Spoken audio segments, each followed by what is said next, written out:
پاکستان میں دہشت گردی کی کہانی کسی ایک دھماکے، کسی ایک تنظیم یا پھر کسی ایک حکومت سے شروع نہیں ہوتا، بلکہ اس کی جڑیں 1979 تک جاتی ہے، جب افغانستان میں سوویت یونین یعنی کہ آج کے رشیا کے خلاف پاکستان کے صدر جنرل ضیاء الحق، پاکستان کے مدرسوں کے مجاہدین، سعودی عرب، عراق اور دوسرے اسلامی ممالک اور اس جنگ میں سب سے زیادہ انٹرسٹ رکھنے والے امریکہ کی مدد سے جہاد کے نام پر اسلحہ، پیسہ اور جہاد والا نظریہ اس خطے میں داخل کیا گیا، جس کی وجہ سے آج خیبر پختونخوا میں پولیس اسٹیشن سے لے کر عام آدمی پر خودکش حملے ہوتے ہیں۔ بلوچستان میں تو ٹیررسٹ کے خود کے لینڈز موجود ہیں جو کسی بھی وقت پاکستان کے اسٹیبلشمنٹ اور اس کے اداروں کو کھلے عام چیلنج کرتی ہے۔ It was a simple and clear message to China and Pakistan to withdraw immediately from Balochistan. Sindh میں تو عام بازاروں، مالز اور پبلک ٹرانسپورٹ میں ٹیررسٹ ایکٹیویٹیز ہوتی ہے، البتہ پنجاب میں ٹیررزم پر کافی حد تک کنٹرول پایا گیا ہے۔ پنجاب کے مختلف شہروں میں یہ رواں ہفتے 364واں آئی بی آپریشن جو ہے وہ کیا ہے، جس میں انٹیلیجنس بیس آپریشن کرتے ہوئے 24 دہشت گردوں کو جو ہے گرفتار کیا گیا ہے۔ لیکن پنجاب تو صرف پاکستان کا واحد صوبہ نہیں ہے، بلکہ اس کے خلاف سارے صوبوں کو ایک یونائٹڈ کریک ڈاؤن کرنا چاہیے۔ لیکن دوستو، یہ تو صرف شروعات تھی، آئیے جانتے ہیں کہ پاکستان کے اندر کیسے، کب اور کیوں اس ٹیررزم کو امپوز کیا گیا ہے انٹرنیشنل پاور سے۔ Pakistan has had a long history of backing and supporting and training and funding these terrorist organizations. We have been doing this dirty work for United States for about 3 decades, and West, including Britain.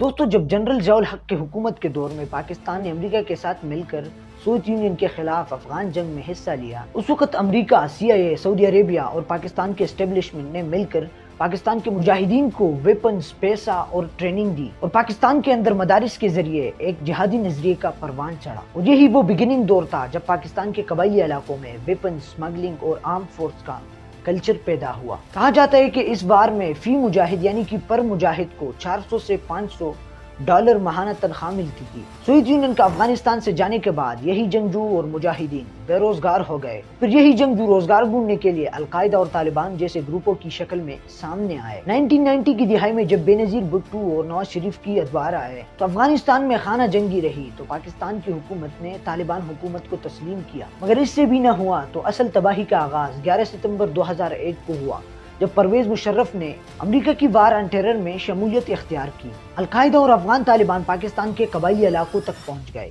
امریکہ نے drone حملے شروع کیے تو مقامی آبادی میں غصہ پیدا ہوا، تو کسی نے کہا کہ پاکستان نے اپنے مفادات کے لیے جہاد کے نام پر ہم کو استعمال کیا، تو کسی نے کہا کہ پاکستان نے جہاد کے نام پر اپنے مفاد کے لیے لوگوں کو اکسایا، اور اسی رد عمل سے پاکستان کے اندر TTP تحریک طالبان پاکستان وجود میں آئے، اور یہی مینلی ٹارگیٹڈ دور تھا جب دہشت گردی نے پورے پاکستان کو لپیٹ میں لینا شروع کیا، جس کے رد عمل میں جنرل پرویز مشرف کے دور میں لال مسجد آپریشن ہوا، جس کے بعد خودکش حملوں کی ایک نہ ختم ہونے والی لہر شروع ہوئی۔ مساجد، بازار، ملٹری بیسز، ISI دفاتر اور پولیس اسٹیشن تک بھی محفوظ نہ رہے۔ 2008 سے لے کر 2013 تک جب صدر آصف علی زرداری اور یوسف رضا گیلانی اور بعد میں پرویز اشرف وزیر اعظم تھے تو دہشت گردی اپنے عروج پر تھی۔ سوات میں طالبان، کراچی میں ٹارگٹ کلنگ، لاہور، اسلام آباد، کوئٹہ اور دیگر علاقوں میں دھماکے معمول بن گئے۔ 2009 میں سوات آپریشن، 2010 میں خودکش حملے، 2011 میں ایبٹ آباد کے اندر اسامہ بن لادن کی ہلاکت اور مسلسل بومبنگ اور دھماکوں نے ریاست کو ہلا کر رکھ دیا۔ 2013 میں نواز شریف کے وزیر اعظم بننے کے بعد بہت سارے ٹیررسٹ گروپ سے مذاکرات کی کوششیں ہوئی، مگر دسمبر 2014 میں آرمی پبلک اسکول پشاور میں حملہ ہوا، جس میں 150 سے زیادہ بچے شہید ہوئے، اور یہ وہ ٹرننگ پوائنٹ تھا جس نے پورے ملک کو جھنجھوڑ دیا، جس کے بعد پاکستان کی حکومت نے فیصلہ کن قدم اٹھاتے ہوئے آپریشن ضرب اعظم شروع کیا، نیشنل ایکشن پلان بنا، فوجی عدالتیں قائم ہوئی اور شمالی وزیرستان میں ٹیررسٹ کے کئی ٹھکانے تباہ کیے گئے۔ 2015 میں پاکستان کے اندر کراچی میں رینجرز آپریشنز نے ٹارگٹ کلنگ، بتخوری اور دہشت گرد نیٹ ورکس کی کمر۔ 2016 میں ٹیررزم میں کمی آئی، مگر مارچ 2016 میں لاہور کے گلشن اقبال پارک میں ایسٹر کے موقع پر ایک خودکش حملہ ہوتا ہے۔ Sirens sounded shortly after a bomb exploded in Lahore, Pakistan, bringing chaos to the normally quiet area. Dozens were killed and hundreds injured. جو کہ اس وقت میں اس بات کی گواہی دیتا ہے ٹیررسٹ اب بھی شہری علاقوں کو نشانہ بنا سکتے ہیں۔ 2017 میں کوئٹہ سہون شریف کے لال قلندر گاہ پر حملہ ہوا اور اس کے علاوہ دیگر چھوٹے بڑے بامبنگ نے یہ واضح کیا کہ داعش خراسان اور باقی گروہ مذہبی مقامات کو عالمی طور پر نشانہ بنا رہے ہیں۔ اسی سال آپریشن رد الفساد کا آغاز کیا گیا جس کا مقصد صرف آپریشن نہیں بلکہ پورے ملک میں ایکسٹریمزم کا خاتمہ تھا۔ 2018 تک آتے دہشت گردی میں تاریخی کمی ہو چکی تھی، عام شہریوں کی ہلاکتیں کم ہوئی اور بڑے شہر نسبتاً محفوظ ہو گئے تھے۔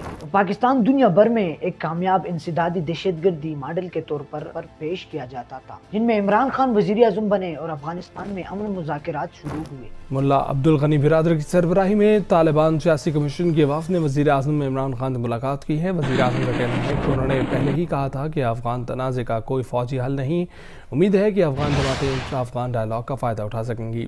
امریکہ اور طالبان کے مذاکرات میں پاکستان نے ایک اہم کردار نبھایا۔ Afghanistan would be wiped off the face of the earth, so we're working with Pakistan and others to extricate ourselves. مگر 2020 اور 2021 میں جب امریکہ افغانستان سے نکلا تو طالبان اقتدار میں واپس آئے، تو یہی وہ وقت تھا جہاں پاکستان کے لیے ایک نیا خطرہ پیدا ہوا۔ تحریک طالبان پاکستان کو دوبارہ منظم ہونے کا موقع ملا اور افغان سرزمین پاکستان کے خلاف استعمال ہونے لگی۔ 2021 کے بعد خیبر پختونخوا کے قبائلی علاقوں میں سیکیورٹی فورسز پر حملے مزید بڑھنے لگے، چیک پوسٹوں پر فائرنگ، خودکش حملے اور سرنگوں کے واقعات سامنے آئے۔ 2022 میں پولیٹیکل انسٹیبلٹی، حکومتوں کی تبدیلی، اکنامک کرائسس نے ریاست کی توجہ تقسیم کر دی، جس کا فائدہ یہی ٹیررسٹ گروپس اٹھاتے رہے۔ اسی طرح بلوچستان میں BLA بلوچ لبریشن آرمی نے چائنا کی انجینئرز، سی پیک کے منصوبے اور سیکیورٹی فورسز پر نشانہ بنانے شروع کر دی۔ 2023 اور 2024 میں پشاور، بنو، جوب، مستونگ اور دیگر علاقوں میں بڑے بڑے حملے ہوئے، جن میں پولیس لائنز، مذہبی اجتماعات اور گورنمنٹ انسٹالیشن ٹارگیٹڈ بنے۔ اس دور میں دہشت گردی کی نوعیت بدل چکی تھی، چھوٹے شہروں کو چھوڑ کر